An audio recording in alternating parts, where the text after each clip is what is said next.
Now, the quiz that's coming up next is about what? The average boat is between 35 to 40 foot, and they are capable of speeds with totally stock production engines of between 60 to 70 miles an hour. And they're very fancy interiors. They're the type of boat that are purchased by people that normally would drive a Maserati or Ferrari. Special. Yes. About the public, will they really have a chance to see much of this? Yes, in fact, Mayor Feinstein has set up that we'll have a parade down Market Street. They'll see the boats on the trailers. The boats will be in storage for a day or two at Treasure Island, Navy base, and then they'll be an in-water parade down to Barbary Coast past Fisherman's Wharf, and then they'll be in slips at the St. Francis Yacht Club. Again, they'll be able to be observed when they come in for their fuel stop at Monterey, and also they'll be observed in the water by the people of Morro Bay area. And again, they'll be seen at Santa Barbara, and then naturally they'll be on display down at Long Beach. How long is that trip going to take? Well, presently, I hold the record of 7 hours and 3 minutes, but that was done with a race boat. So I anticipate that their running time will be in the 8, 9, 10-hour range. You're going to be in one of those boats? Well, I've been requested. I don't know how I'm going to work this because I've been requested by 3 different companies, so I think what we'll end up doing, there'll be a drawing to see what boat I will drive. Well, you're going to be there, all right. I plan on it. Being in charge of it, I should stay out of the boats, but I love to run in boats. Thank you. Okay, let me get a few. The information discussed on KY's financial market coverage is believed to be from reliable sources. However, no responsibility is assumed for inaccuracies. No statements made on these broadcasts during either the scheduled programming or the commercial announcements are to be construed as recommendations on specific securities issues or the general market.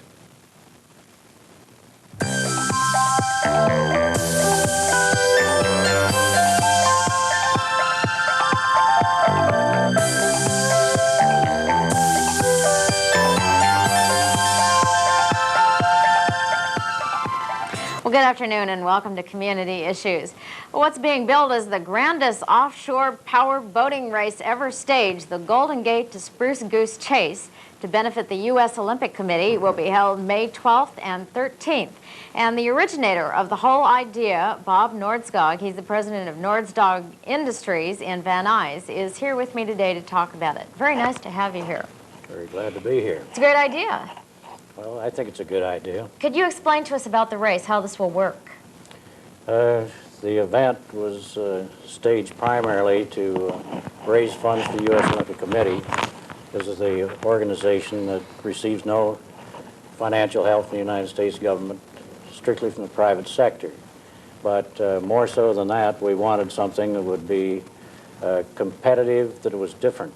Nowhere in the world has anyone ever staged a race where strictly the manufacturers of the boats themselves were competing.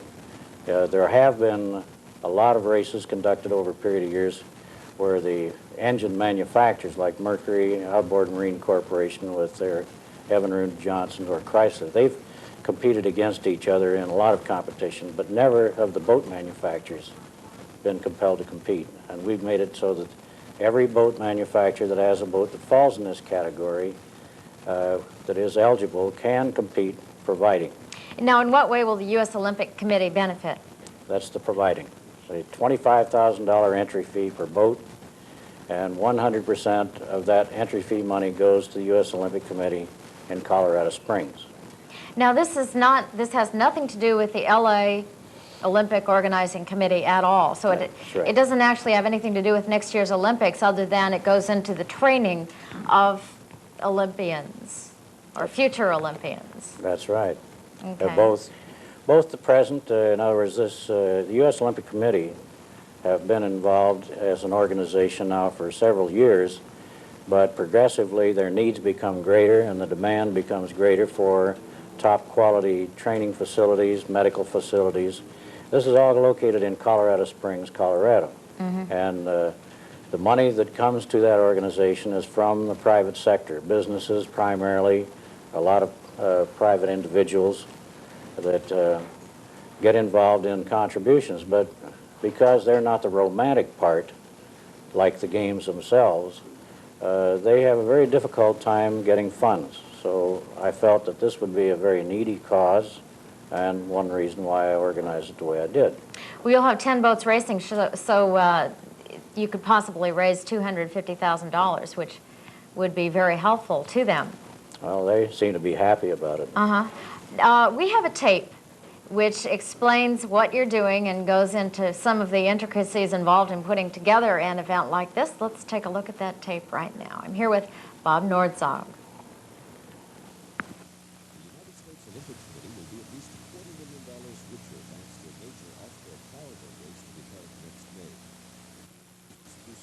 Developed by industrialist Bob Nordskog, who will chair the event, will feature stock production models from the world's top manufacturers. The USOC has a continuing need for funds to find, develop, and train our world-class athletes. Each manufacturer has paid an entry fee of $25,000 to participate. The top industry people and some major celebrities met recently in Los Angeles and were thrilled by the scope of the event and the challenge. Bob Stack, actor and former boat racer, had this to say. It's going to be one hell of a show. It's going to be exciting. It's going to be an involvement with a lot of the citizenry for our Olympic groups. It's going to make a lot of money for the Olympics, and I'm very proud to be a part of it. Thank you very much. The race will feature boats 30 to 40 feet in length, capable of doing 65 miles per hour. In the 2 days, they will leave San Francisco and touch Monterey, Morro Bay, Santa Barbara, and end up at the Spruce Goose in Long Beach. Each manufacturer was proud of their involvement. Well, I think it's fantastic. We're competing. We're competing in a little bit different fashion than we have in the offshore races, but there's a cause here. We're showing our product. There's a lot of great people with this, and we're just so excited. I think I've been more excited on this than any of my other previous races all over the world. Well, I think, first of all, remember, we're in a pleasure business. We're in a youth business. And I think that our company feels a part of what's happening in the Olympics. The whole boating industry is excited about this, and I think you'll see a lot more than just our company. We're very proud to be involved because it's an excellent way for us to get started in the market. But more importantly, it's for a cause that I can't think of anything that could be any better. Very happy, though, to be involved in helping the committee. It's the first chance we've ever had to do something like this. And we're just glad to do it. And we hope it'll be, our small part of helping our athletes. It's going to even take more so than a out-and-out offshore race boat, because the boats are going to be more competitive. They're going to be more alike. So you're going to have to watch your course closely.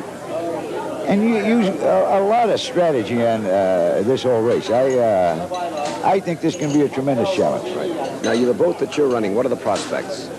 Oh, I think we're going to win it. John Neighbor, Olympic gold medalist, received the following commitment from Bob Nordskog on behalf of the industry. Assignment, and on behalf of the U.S. Olympic team, we, the boat fraternity, are turning over a pledge of $250,000. From the city council, Event producer Mario Machado threw in an additional wrinkle. And another thing, in our appeal to celebrities, we have insisted that 10 be women. Janet Lee did not wish to volunteer. So it's the big offshore powerboat race in May of 1984 that will create more interest and money for the USOC as the boats speed off from under the Golden Gate Bridge and make their way over the Pacific Ocean to the Spruce Goose in Long Beach. The organizers expect a cliffhanger of an event. This is Robbie Hickson in Los Angeles, California. In looking at this, it seems that it can't be entirely altruistic, your methods for doing this. In other words, what have you got to benefit by? Well, actually, satisfaction more than anything else. I've been putting on different boat races for many, many years, and I feel that the benefit is not so much for me as it is for the boating industry itself. This will be the first time that many of these manufacturers will have a chance to show their very fancy, very capable, very seaworthy boats on the West Coast. And showing the boats under competitive basis is even better. So they will be competing in a combination of water that ranges everything from smooth water to very rough water. It's a challenge on this course. I've run the course both in competition with race boats. I've also made the run by myself from San Francisco to Los Angeles, and I also made the run here just a couple of years ago from Canada to Mexico, and going over the same water again. It is a good proving ground, but the glamour of these very fancy boats will be something that will benefit the boating industry, which in turn will also benefit the general public to buy the equipment. What's the difficulty involved in running a race like that for the person running the boat?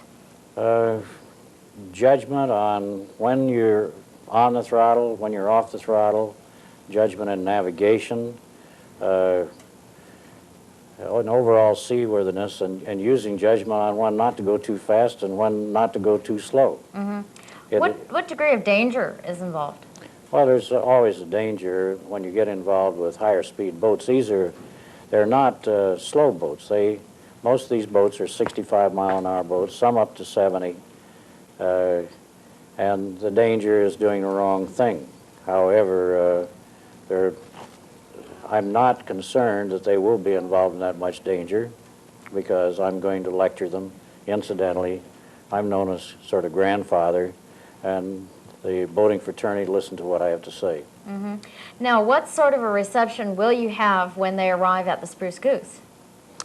Going to be quite an event there, where when the boats arrive, just prior to their arriving, there's going to be an aerobatic display going on. In addition, kite flying and things of that nature in the general vicinity. We will have all the boats go into the dome of the Spruce Goose, where they can be on display. The fundraising people of the Long Beach area are going to be conducting a cocktail party in the Spruce Goose. They're expecting 2,000 to 3,000 people, $25 a person. This money, again, goes to the U.S. Olympic Committee. Then at 8 o'clock at night, there will be a major fireworks display, and then the people proceed on into the Queen Mary banquet room, where there will be a $125 dinner per person, and the trophy presentation. There will be many celebrities there, both gold medal winners, motion picture celebrities. We're expecting the mayors of several of the cities, including Mayor Bradley, will also be there. Why was this particular route chosen from San Francisco to L.A.? On the West Coast, it's probably the most exciting route, most colorful route. What with our coastline that varies so tremendously to give the advantages of all kinds of varying water, varying conditions. In fact, there's some relatively long stretches that the boats will go where there's no civilization at all. Stretches of maybe 50 miles at a crack, no seaports to go into if they have any troubles. It's just an exciting area to run. How large will the crew be on each boat? A minimum of 2 people per boat, that's required, and a maximum of 4 people per boat. What about support? A support crew, will there be someone going along with them, or any type of support? Referring to support, when the boats arrive in either Monterey, Morro Bay, or Santa Barbara, if they have mechanical problems, there will be equipment available that will be transported on land to be of assistance. And a somewhat unique thing, I'm glad you asked this, because this will be the first offshore powerboat race that I've ever known of anywhere in the world where a chase race boat will be following up from the rear with mechanical parts and top technicians, that if anyone has a mechanical problem, this very fancy, very fast, 100-mile-an-hour race boat can get to them in a hurry. If they are thrown from a boat or have any physical injuries or mechanical problems, we'll have them covered. Do you think the times will be really close? Yes, I think they will. Number one, the boats are fairly well evenly matched. All of the boats will have the identical engines. This was one of the things that I insisted on. I wanted no one to have an advantage with a special higher power engine than anyone else. So all the engines have been prepared by a company called Mercury. The engines have all been inspected to make sure that they're exactly the same. All right. We're out of time, but we can mention once again the date. The race will begin May 12th, which is, did you say Saturday? Saturday, San Francisco. And end on Sunday, May 13th, which will be Mother's Day, and it'll be San Francisco to the Spruce Goose. It's called the Golden Gate to Spruce Goose Chase. And thanks for being with me, Bob Nordskog. Nice having you. Thank you.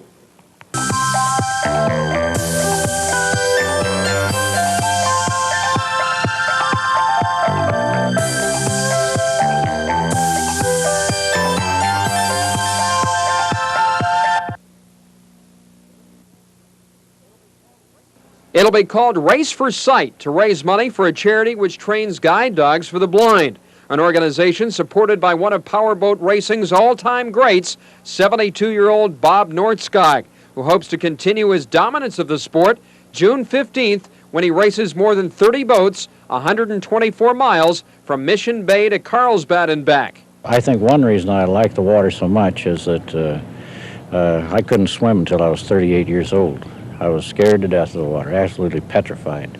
When I finally conquered that fear, then I fell in love with the water, and I've taken on as many challenges as I can. What's the key to your success? Mental concentration, absolutely. I mean, you have to learn the techniques of handling a boat. You have to be able to know the water and study the water. You have to have good equipment, but you also have to have a determination that you're going to do as well as you can do, and don't back down from that goal. So on June 15th, we'll see if Bob Nordskog can continue his dominance of offshore racing. Richard Saxton, 10 News at the Hyattslandia.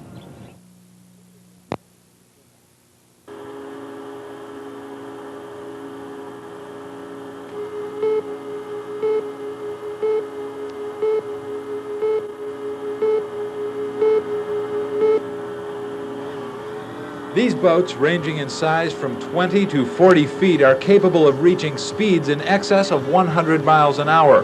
Powerboat racing has been in existence since the early days of the 20th century. Bob Nordskog is the president of the Marathon Boat Racers Association. He's been putting the pedal to the wood for 35 of his 70 years. Nordskog says the powerboats are unique because of their ability to handle rough seas. Boats are designed to run at high speeds, anywhere, like they can run in a 4 to 6 foot sea. Some of the boats can. Some of them can only run in maybe 2 to 4 foot seas, but these boats can run in 4, 6, 8, 10, even. In fact, I made a speed run from Canada to Mexico this last year, and I was running in 15 to 20 foot seas. According to Nordskog, there's a surprising amount of support for powerboat racing here in the desert.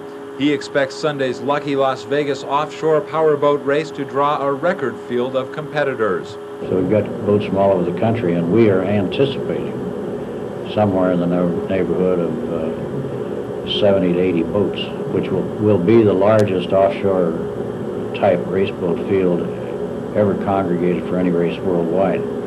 Both professionals and amateurs will be eligible to compete in Sunday's race, as well as the Powerboat Magazine World Time Trials on Saturday. Both events will be held at Lake Mead's Boulder Harbor. Bob Walsh for Eyewitness News 8.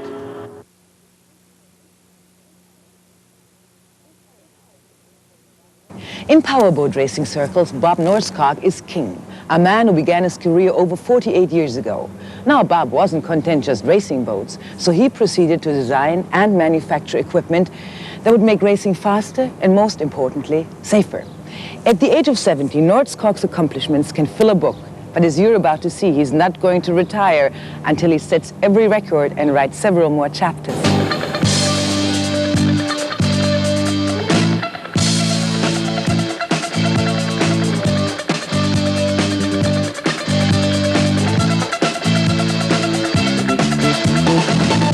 They skim along the water at speeds of more than 100 miles an hour. These powerboat drivers have one thing in common. They love a challenge. And a chance to get away from the everyday humdrum life into a world of speed, beauty, and risk. One of the best-known racers, Bob Nordskog, past 70, he's still going strong as a businessman, industrialist, publisher of Powerboat magazine, and of course, award-winning racer. As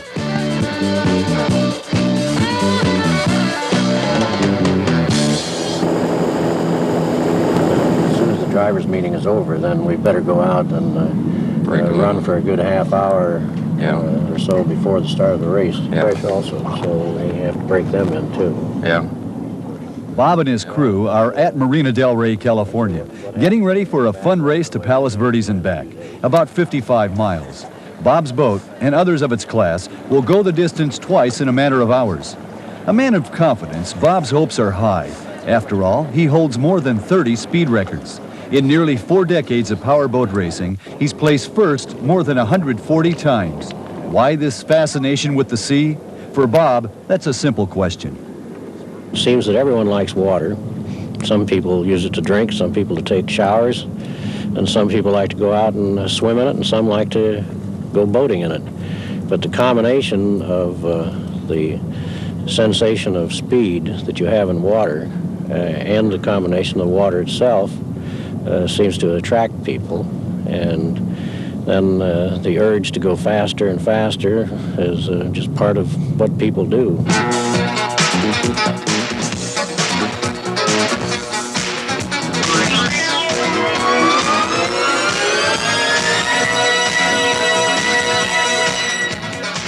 This fun run has attracted other powerboat racing buffs in a variety of classes. Maybe there's a little confusion at first. Okay, so what class will we be in with the single outboard? How much fuel are you carrying? About 7 gallons.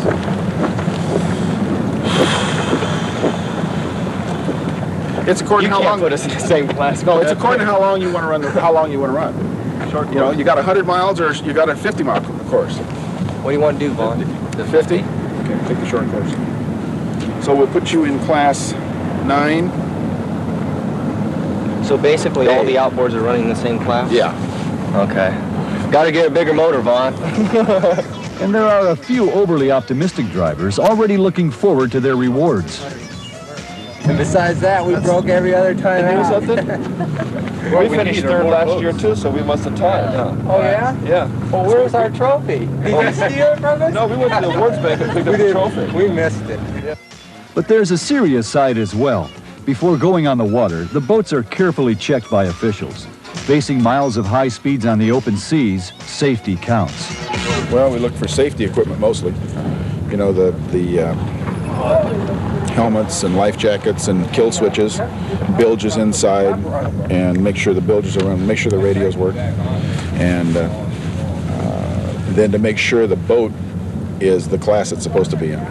The preparations are painstaking, and drivers are quick to admit that powerboat racing is a team effort. We've got 3 people. One person is directing the driver. The driver, of course, he just drives. That's all he does. Then you have a throttle and trim man, operates the stern drives. The navigator directs the driver. The navigator will have the course plotted in front of them. They just keep the driver on course. The course, the club class, will be 2 laps. You'll be traveling approximately 55 miles. The open class is 4 laps, approximately 110 miles. A little later, drivers get together for last-minute instructions and words of caution. Be very careful of each other. There's no such thing as being so important that you have to cut a person off. And if you see somebody in the water, if you see a boat in distress, make sure that the occupants are okay before you go on. Again, we want to keep our safety record, which helps us a great deal in many regards, but most of all, it keeps our reputation clean. Bob's reputation is important. After all, he still holds a Model T automobile speed record set decades ago with a car he built himself, 125 miles an hour on a dry lake. And there were other memorable moments, like the one back in 1978 when he set 6 speed records in just 1 day. Actually, Bob's wife Ellie says powerboat racing is his idea of a tamer sport. Then his mother